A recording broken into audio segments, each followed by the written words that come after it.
Assalamualaikum warahmatullahi wabarakatuh. Kami kelompok 5 Seminar Akuntansi Manajemen akan membahas artikel mengenai Getting Compensation Right, the Choice of Performance Measure in CEO, Bonus Contracts, and Earning Management. Sebelum kami membahas mengenai materi tersebut, kami akan memperkenalkan anggota kelompok kami. Yang pertama yaitu Permata Syarifah Azrah, yang kedua Fitri Ramadhani, yang ketiga saya sendiri Dinda Anelda, yang keempat yaitu Muhammad Rehan Alfikri. Baiklah, makalah ini mengkaji tentang bagaimana ukuran kinerja alternatif dalam kontrak bonus CEO seperti ukuran financial dan non-financial yang dikaitkan dengan manipulasi laba melalui accrual discretionary dan manajemen aktivitas real. Nah, dalam penelitian ini, peneliti ini menggunakan dua alternatif untuk mengklasifikasikan beragam ukuran yang digunakan dalam kontrak bonus CEO. Yang pertama, memisahkan ukuran kinerja menjadi ukuran kinerja keuangan yang mana disebut dengan FPM dan ukuran kinerja non-keuangan yang disebut NFPM, dan mengusulkan bahwa NFPM ini akan menghasilkan lebih sedikit insentif manajemen laba. Penulis juga membangun melalui analisis komponen utama dan dua faktor pengukuran kinerja, yang mana penulis menginterpretasikan yang pertama sebagai faktor strategis jangka panjang dan yang kedua sebagai faktor yang berbasis keuangan jangka pendek. Nah, di sini penulis juga menemukan bukti bahwa ketika FPM dan NFPM keduanya digunakan, lebih sedikit manipulasi peningkatan pendapatan melalui accrual discretionary dan pengeluaran yang terjadi. Selain itu, penulis juga menemukan bahwa bukti jika bobot yang sama atau lebih diberikan kepada NFPM, lebih sedikit manajemen laba yang terjadi, baik melalui accrual discretionary maupun aktivitas real. Nah, selain itu, di sini juga penulis menemukan bahwa ketika ukuran jangka panjang digunakan, lebih sedikit manipulasi peningkatan pendapatan melalui accrual discretionary yang terjadi. Nah, beberapa tes ketahanan disediakan yang sejalan dengan hasil utama. Nah, selanjutnya, kajian literatur dan pengembangan hipotesis. Nah, penelitian sebelumnya tentang ukuran kinerja, terutama meneliti pengaruh berbagai ukuran terhadap kinerja perusahaan. Perhatian terbatas telah diberikan pada pengaruh kinerja terhadap manajemen laba. Misal, beberapa peneliti Amerika Serikat menemukan bahwa manajemen laba yang kurang, mereka berpendapat bahwa ukuran kinerja keuangan yang sebagian besar digunakan saat menentukan bonus tunai di Amerika Serikat mendorong manajemen laba. Mereka berpendapat bahwa pengguna NFPM digabungkan dengan FPM memberikan lebih sedikit insentif untuk terlibat dalam manajemen laba yang meningkatkan pendapatan. Manfaat memasukkan NFPM dalam balance scorecard juga didiskusikan oleh Kaplan dan Norton yang menyebutkan bahwa beberapa ukuran non-keuangan yang paling efektif sebagai kepuasan pelanggan, kualitas produk, dan perilaku etis. Alasan penting mengapa NFPM ini memberikan insentif terbatas untuk manajemen laba adalah bahwa mereka memimpin indikator kinerja keuangan. Keuntungan lain menggunakan NFPM adalah lebih sulit untuk dimanipulasi, dan NFPM ini juga dikendalikan oleh faktor eksternal seperti isu lingkungan dan politik yang tidak dapat dimanipulasi dalam perusahaan. Studi ini menguji tentang penggunaan ukuran kinerja keuangan jangka pendek dan non-keuangan jangka panjang dalam kontrak bonus dan tingkat manajemen laba oleh manajer. Nah, dari pembahasan sebelumnya, penggunaan ukuran non-keuangan atau ukuran yang memfokuskan manajer pada jangka panjang diperkirakan berhubungan negatif dalam manajemen laba. Studi ini menguji penggunaan ukuran kinerja keuangan yang mana jangka pendek dan non-keuangan yaitu jangka panjangnya dalam kontrak bonus dan tingkat manajemen laba oleh manajer. Nah, di sini penguji mengusulkan dua hipotesis, yang mana yang pertama akan ada lebih sedikit manajemen laba yang meningkatkan pendapatan oleh manajer ketika kinerja dinilai dengan ukuran non-keuangan atau jangka panjang dalam kontrak bonus dibandingkan ketika kinerja diukur dengan ukuran keuangan atau jangka pendek. Nah, penelitian-penelitian sebelumnya yang dibahas di atas cenderung berfokus pada manajemen laba dalam bentuk manipulasi accrual. Namun di Amerika Serikat, studi terbaru tentang manajemen laba menemukan bahwa pergeseran dari manajemen aktivitas akrual ke aktivitas real mengikuti reformasi yang diperkenalkan oleh Undang-Undang Sarbanes-Oxley 2002 yang ditujukan untuk memperkuat tata kelola di KITA. Selanjutnya, perusahaan dengan insentif manipulasi laba yang menghadapi biaya lebih tinggi untuk melakukannya melalui manipulasi akrual mungkin lebih memilih untuk mengelola laba melalui aktivitas yang real. Yang mana berarti bahwa manajemen laba dari insentif yang diberikan oleh kontrak bonus dapat dicapai melalui akrual diskresioner, manajemen aktivitas real atau keduanya. Yang mana oleh karena itu, hipotesis satu ini diuji melalui manajemen aktivitas akrual atau aktivitas real. Selanjutnya, hipotesis kedua, peneliti memperluas argumen dengan menilai jumlah manajemen laba berdasarkan tingkat pengukuran non-keuangannya. Nah, saat merancang kontrak kompensasi yang optimal, bobot yang lebih berat ditempatkan pada tingkat tindakan non-keuangan yang harus disertai dengan penurunan bobot pada pendapatan akuntansi. Selain itu, ada bukti bahwa perusahaan menggunakan bobot yang lebih tinggi pada tingkat non-keuangan ketika indikator profitabilitas masa depan yang lebih baik. Nah, ini menunjukkan bahwa perusahaan harus lebih mengandalkan NFPM dan lebih sedikit menggunakan FPM-nya. Untuk hipotesis kedua ini, akan ada lebih sedikit manajemen laba yang meningkatkan pendapatan oleh manajer ketika bobot yang sama atau lebih ditempatkan pada ukuran kinerja non-keuangan dalam kontrak bonus. Selanjutnya yaitu metodologi. Sampel dipilih dari indeks VTSE 350 perusahaan dengan data yang tersedia selama periode 2005 sampai 2014. Pilihan tahun 2005 ini sebagai awal sampel berkaitan dengan penerapan standar pelaporan keuangan internasional atau IFRS oleh perusahaan yang terdaftar di Inggris. Sampel akhir mencakup 188 perusahaan dan 1.588 observasi tahun perusahaan. Ukuran kinerja dan tata kelola perusahaan dikumpulkan dari laporan tahunan. Penelitian ini berfokus pada ukuran kinerja yang digunakan dalam kontrak bonus CEO, mengingat bahwa pembayaran intensif jangka panjang biasanya didasarkan pada ukuran keuangan atau pengembalian. Ukuran kinerja yang digunakan dalam kontrak bonus CEO dikumpulkan dari 1.588 laporan tahunan yang tersedia.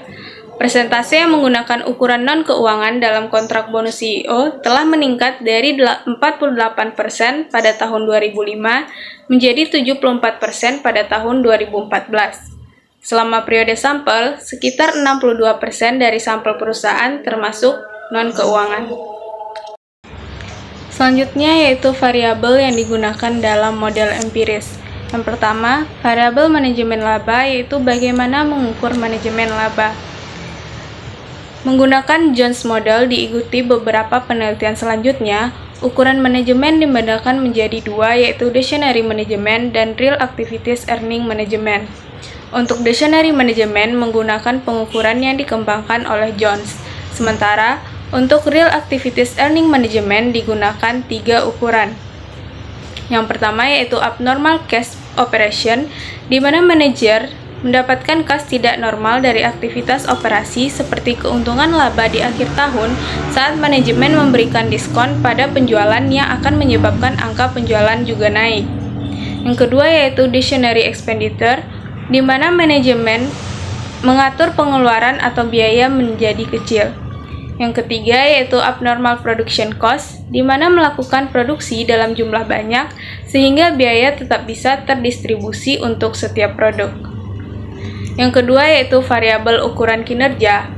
Perusahaan dalam indeks VTSE 350 menggunakan beberapa ukuran kinerja untuk kompensasi bonus termasuk ukuran keuangan, seperti laba per saham dan ukuran non-keuangan. Dan juga menggunakan analisis komponen utama untuk mengelompokkan ukuran kinerja ke dalam kategori yang berbeda, seperti memisahkan kinerja keuangan dan non-keuangan, membedakan ukuran kinerja short term dan long term, dan operasionalisasi variabel dummy jika perusahaan pemberian bonus kepada CEO atas dasar kinerja non-keuangan. Selanjutnya yaitu model penelitian empiris. Ada dua model, yaitu pertama melihat pengaruh kinerja keuangan dan non-keuangan, short term dan long term terhadap earning management. Yang kedua, melihat seberapa besar bobot non-financial performance measure akan berpengaruh pada earning management. Selanjutnya yaitu hasil empiris pada statistik deskriptif untuk variabel yang digunakan dalam analisis, dictionary accruals, dan 3 variabel real activities earning management seperti yang diharapkan. Semuanya memiliki nilai rata-rata 0. Baik dari dictionary accrual dan abnormal production cost memiliki nilai median positif, tetapi untuk abnormal cash operation dan dictionary expenditure keduanya negatif. Artinya, terdapat tren peningkatan pendapatan dengan menggunakan seluruh variabel manajemen laba. Ini adalah bukti bahwa manajer benar-benar menggunakan manajemen laba dengan optimal.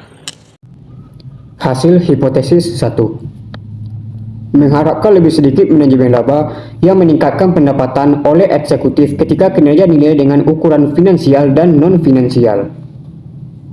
Hasilnya menunjukkan bahwa ketika kinerja eksekutif dinilai dengan ukuran kinerja keuangan dan non-keuangan, terdapat tingkat akrual diskresioner yang lebih rendah.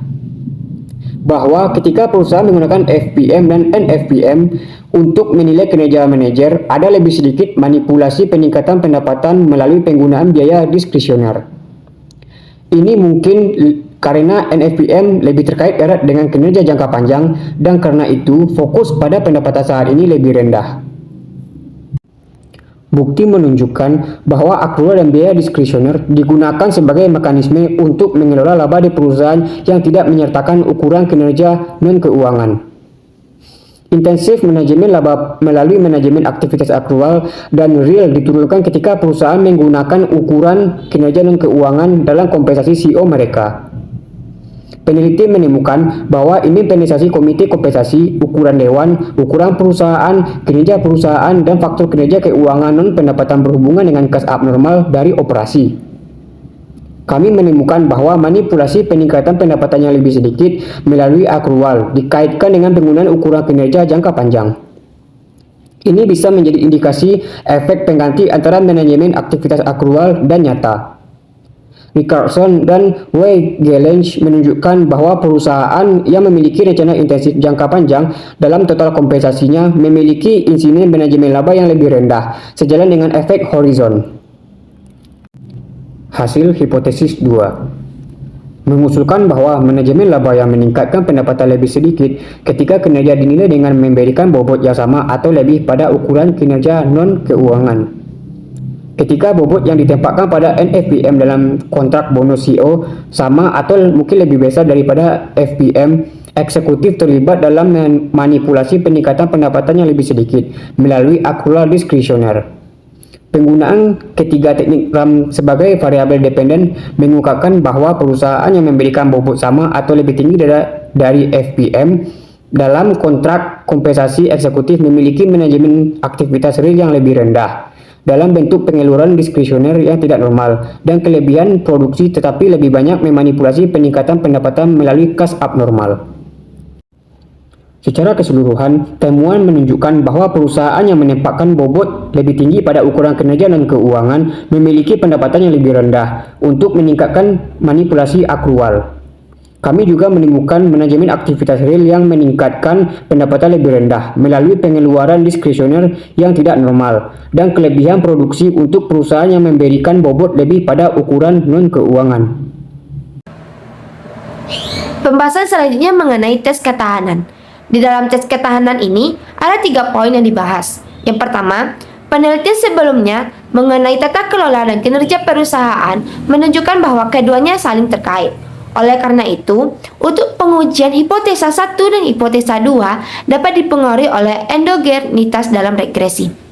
Selanjutnya poin kedua itu membahas mengenai penggunaan ukuran alternatif besarnya ketergantungan pada ukuran kinerja dan keuangan untuk menguji hipotesa 2. Secara khusus, menggunakan bobot aktual yang ditempatkan pada NFPM, hasilnya menunjukkan bahwa semakin tinggi bobot yang ditempatkan pada NFPM, semakin rendah tingkat manipulasi akrual yang meningkatkan pendapatan.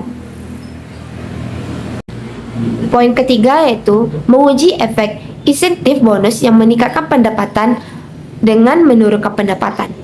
Menurut Henley, dia berpendapat bahwa ketika pendapatan berada di bawah ambang batas untuk menerima bonus apapun, eksekutif menurunkan pendapatan saat ini untuk meningkatkan kesempatan mereka memenuhi target untuk bertahun-tahun mendatang. Dari 3 poin dalam tes ketahanan tersebut, dapat kita tarik 3 kesimpulan. Yang pertama, perusahaan yang menggunakan ukuran kinerja non-keuangan dalam kompensasi bonusnya memiliki tingkat akrual diskresioner absolut yang lebih rendah. Yang kedua, perusahaan yang lebih mengandalkan ukuran kinerja non-keuangan dalam kompensasi bonus memiliki tingkat akrual diskresioner absolut yang lebih rendah. Dan yang terakhir, hasil konsisten dengan tingkat manipulasi pendapatan yang lebih rendah melalui akrual dan beberapa, tetapi tidak semua aktivitas nyata. Ketika perusahaan lebih mengandalkan ukuran kinerja non-keuangan dalam kontrak bonus mereka. Dalam artikel ini, kami dapat menarik kesimpulan bahwasannya artikel ini membahas atau mengkaji berapa pentingnya pilihan ukuran kinerja dalam kontrak bonus CEO dalam membatasi manajemen laba, baik itu melalui akrual maupun manajemen aktivitas real. Ukuran kinerja itu sendiri dapat kita klasifikasikan sebagai ukuran keuangan dan non-keuangan, dengan penekanan khusus pada tingkat bobot yang diberikan kepada FPM dan NFPM. Kesimpulan lainnya yaitu dapat memanipulasi peningkatan pendapatan yang lebih sedikit melalui akrual diskresioner, dan pengeluaran terjadi ketika FMPM dan NFPM digunakan bersama untuk menilai kinerja eksekutif.